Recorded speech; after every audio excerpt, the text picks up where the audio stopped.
Hi, hello, good morning. Welcome to today's session.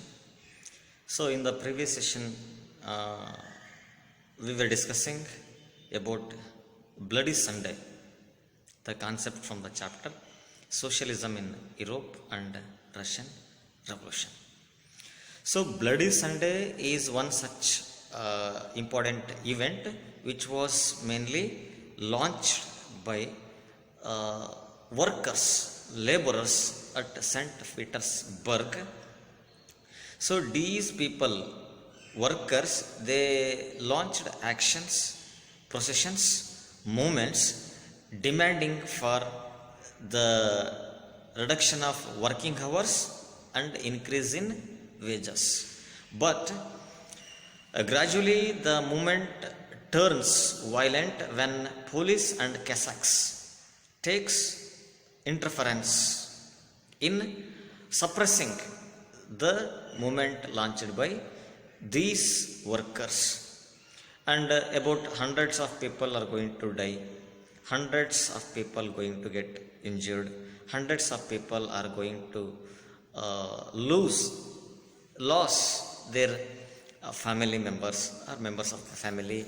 So it turned into violent.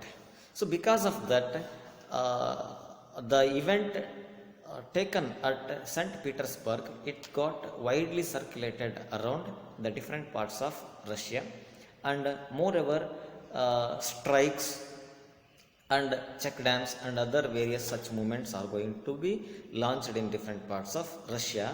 The most important demand of the people, it is to establish, design constituent assembly.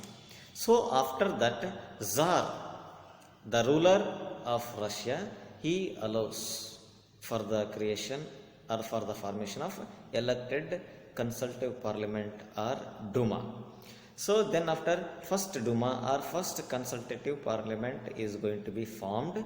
So this is going to be dismissed unfortunately by 75th day.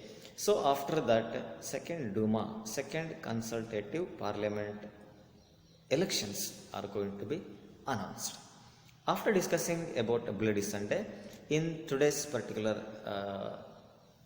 session, let us discuss what impact it was mainly made in Russia after or during the First World War, and also at the same time of the different events which are mainly taken place in Russia, like Bloody Sunday.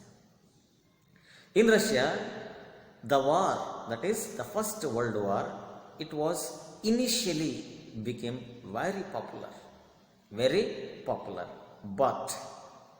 but later the supports rise to Russia, or the Russia's support to the other alliance, it grew very thin, it became very less important.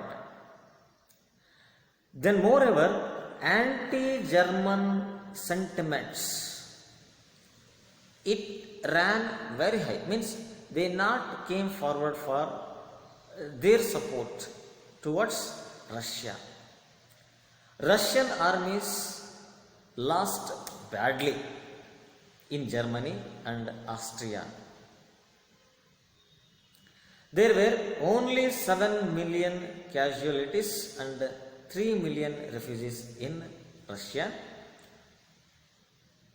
First World War, it affected not only to warfare or military troops of Russia, even it affected to industrial activities of Russia, because there was labor shortage.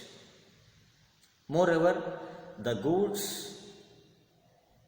the products produced from the industries, they were not able to reach the other corners of Russia as railway lines got shut, and small workshops small sized industries, small sized, medium sized industries, even they also got closed.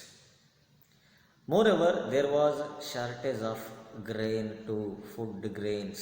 Hence, it created acute food shortage in Russia.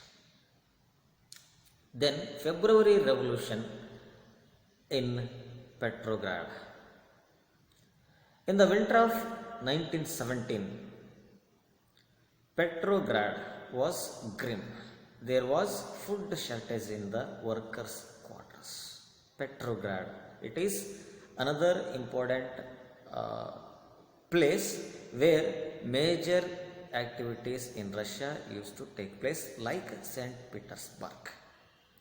So, in the year 1917, the situation in Petrograd, it went worst because Petrograd witnessed for acute shortage of food grains, particularly to laborers or to the workers. On 22nd February 1917, a lockout took place at a factory. Lockout means productions from industry units, they got shut, they got closed. Workers of 50 and other factories joined in sympathy to this lockout. Women also led and participated in the strike. This came to be called as International Women's Day, as the role played by women in February Revolution at Petrograd. The government imposed curfew on people as the quarters of fashionable area and official buildings were surrounded by workers. On 24th and 25th February 1917, the government called out the cavalry and the police to keep an eye on them about their activities. So with this, let us end today's session. Let us continue our part of discussion in tomorrow's session. Until then, take care of yourself. Thank you one and all.